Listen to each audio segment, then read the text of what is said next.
deep channel over here, short channel over here. You don't have to do this. You can just pop it like this, but it makes it easier if you cut a little hole. Because we did rescreen anyway. And then you use that to get your finger in, and you compress the springs and pop it out. Usually want like the medium one for rescreens like this. Okay. So I'm gonna put my tape measure right on the corner. We're 45 1/8, roughly. So when you measure, are you going to take off anything, or is it just going to be just purely the size? Now it depends. Now if you're measuring off the window seal, you're going to take typically 3/16 off for the spring, and I usually give a 16 for width. Got it. Just because if not, people will break them trying to get them out. So, but this, it goes right to 45 1/8. And we're measuring off the frame. Now I always measure the spring side first, so this is going to be, in a sense, the height. Just so that way when you put your measurements on here, you know your first measurement is always height. Got it. Triple check, because making things the wrong size is not fun. 45 1/8. You don't want to measure off this broken corner size. Now, if it's all you got and you line it up like this and kind of keep it together, it can give you a pretty good measurement. But if it's really broken and won't line up good like it would sit where it's not broken, you don't want to measure there. These two are good, so I can measure off there. You want to make sure you don't get your tape measure on the spring here. That'll hold you off a little bit and make it too big. So you want to be on the plastic corner or on the frame. Now you don't want to go farther down in case it's bent or bowed or whatever. You want a nice straight piece. So you go here, 21 3/4 mark right there. 21 3/4 is going to be my width. Making a new frame. I have my saw set at 45 degrees. Our first measurement is 45 1/8. I have the edge of this. So we put this 45 1/8. Make sure it's clipped, because it will move. Now also, even clipped, it can move if you bump it. Like kind of hard. Then turn the switch on the generator, fire the generator up.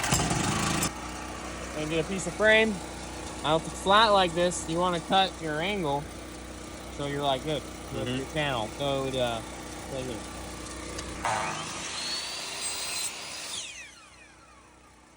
So then you have that. Then bring this, make sure it's touching there, but don't hit it. Then you make sure you're pushed up against and flat. Now that's cutting one piece at a time. You can do two at a time. I usually do because it's faster. There's more chance of messing up.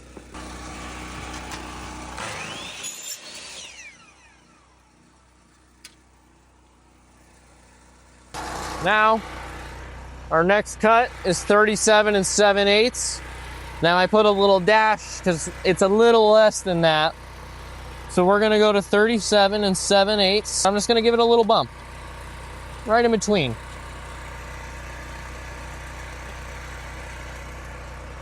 And then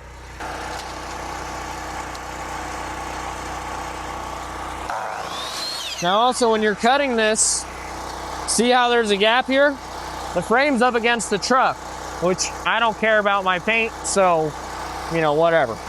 So you put this in like this, and then if you're not flat up against this, your miters are gonna be bad. You push this up against here, keep it flat the whole time, because then you get a nice clean edge. So then you wanna make sure these are kinda lined up. You wanna make sure both of them are touching. If one of them's off a little bit, one of your sides are gonna be short. Then you wanna make sure you're flat up against here, and then you can cut. Also, you wanna let the saw spin up for just a second, you know, before you slam it down. Also, let the saw do the work. You don't wanna just push down as hard as you can. It'll bind up the saw. Our long sides are gonna be where our springs go. So I'm gonna grab 2 springs and one of the long pieces, which would be my spring side. So you don't want it on both sides. You just want top and bottom of one, you know, piece for the spring side. Then we're gonna grab our sides, or, you know, cornered pieces is what I call them sometimes. And once you get this down, you just won't even have to think about it. You get this started. If it's in like this and you try and hit it, it's gonna bend and it can mess up the frame. Get it like that, turn it backwards, tap it on the trailer till it's in. You have a smooth side of your frame, smooth side of your corner, channel side, channel side. If you put this in here the other way, it's almost hard for me to do. This piece will get stuck right there and the corner won't go all the way in. So smooth side goes with the smooth side. It's an easy way to remember it. Tap them in and then get the other side. So then you get that, get this smooth side, then you want to match. You want to make sure you match smooth side to smooth side. If you turn it this way and you do this, you know, you have a channel and then you have no screen channel to put your spline in. So line this up, put it on there. Sometimes it helps to wiggle it back and forth and then you push down. You can also tap it. Then see, we're a little off, but this is down all the way. This side needs to go in. So we're gonna spin it this way, give it a tap this way, and then there you go. Make sure smooth side to smooth side, pop it down. That one's pretty good, you know, just popping it down. Now, when you get to this part, I always start with the spring side. You don't have to, it makes it easier. If you do this side first and you try and get this in here, it's gonna be harder. You're gonna end up tearing up your fingers and cutting yourself, as I've done many, many times. Now, tap this. Now you wanna make sure you're straight up and down when you do that. If you're at a weird angle or something, or if you go way too hard, you can bend the frame. Line this up carefully. You wanna hold both sides. Get it started without a lot of force, because if you try and force it right at first, you're gonna hurt yourself. Get this, tap it down. We're gonna tap on the edge of the trailer just to even out these corners and close up our miters.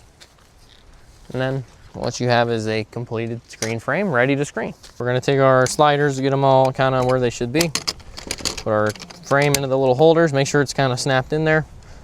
Springs either need to go here or up here, it doesn't really matter, but you always want your pull tabs across from the springs.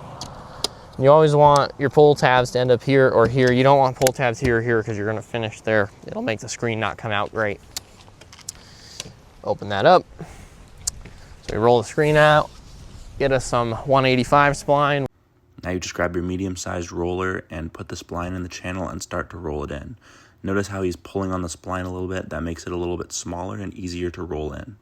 As he's turning this corner, he's just using his left hand to guide the spline and the mesh to make sure the screen stays straight. On this third side here, the second from the last side, what he's going to do is make sure the screen roll is tight. Then he's also going to hold the spline and the screen and go pretty much as tight as he can here. Since this is a small screen, you're gonna have a hard time bowing it, so you can go as tight as you like on that third side. On the fourth and final side, it's the most important. So what he's gonna do is hold his roller in the corner and then turn the spline so it puts it into that corner so you don't have to push it in later with a screwdriver. As he turns his final corner, this is the most important side, he's going to use his middle finger and put it down to the carpet while holding the spline between his pointer and middle, and just keep it a little bit close to that roller. He's not going to hold it too far away, otherwise he's not going to get the effect he wants. The reason he's doing this is because you want to give the screen a little bit of give so it doesn't get too tight and bow the frame.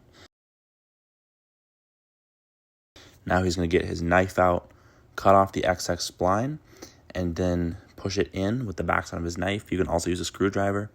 Then he's going to very carefully start to cut along that first side, cut the end off, then go along that other side. And now he's showing you want to make sure you pull that screen a little bit just to give it some tension. That way it's nice and taut and it makes it a lot easier to cut. You have to be very careful on this step because this blade is extremely sharp and any kind of small nick in the screen will make you have to redo the whole thing. So be very, very careful. As you're going over the pull tabs here, make sure you don't go too fast because there's a little bit of a bump in the spline. And if you go too fast, it'll cause the knife to jump up and nick the screen. So just be careful when you're going over the pull tabs. As he's going on that final side, he'll put the knife into the corner and get that last bit out. Now he's going to do a final inspection on the screen. Hold it up, make sure it's not bowed, make sure the screen isn't too tight or too loose and there's no bubbling. Once he's determined that there is no bubbling and everything looks good, that screen is all ready to go and ready to be put back in the window.